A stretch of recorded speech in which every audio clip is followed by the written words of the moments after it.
Hi everyone. I hope everyone is doing well and staying safe.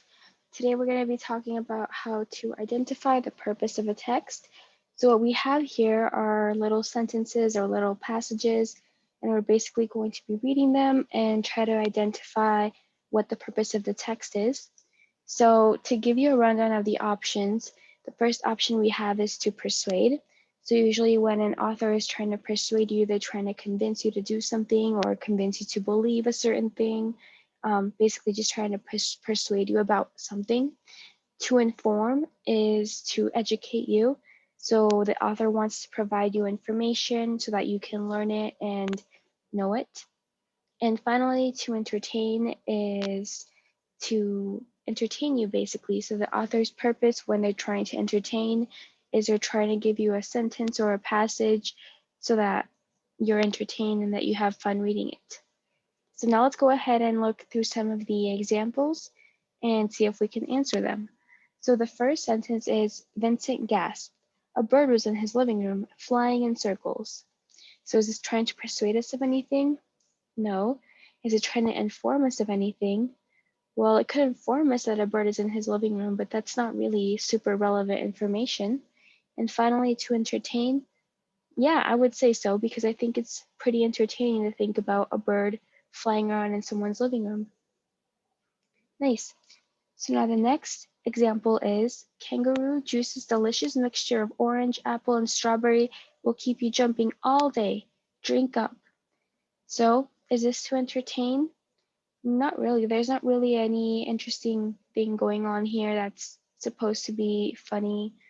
To inform, I guess it could be informing you about what kind of drinks kangaroo juice has, but the purpose of this text is to persuade. They're trying to tell you that they have really delicious drinks and that they'll keep you jumping all day, so you should definitely go buy from them. So this one is to persuade. And then the next one, have you ever wanted to have blue hair for a day or long hair without the weight? Now's your chance. Try a wig from Wiggles Wigs. Again, with this example, just like the last one, they're trying to convince you that, oh, you can have this really nice hair without having to wait. You don't have to wait months and years for your hair to grow.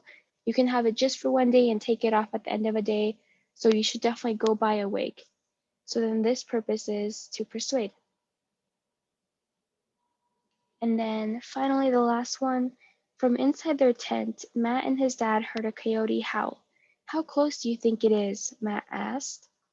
So the purpose of this one is probably to entertain because they're not trying to persuade us about anything and they're not really trying to inform us about coyotes or what their howl means. This is probably just a short story and the purpose is to entertain.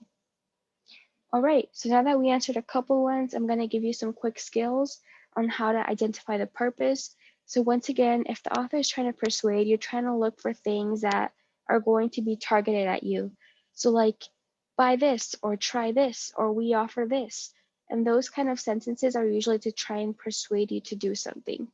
To inform, they're usually giving you facts. So they're trying to give you facts about X, Y, and Z, and the purpose is to learn about them. So that's how you can tell if they're trying to inform.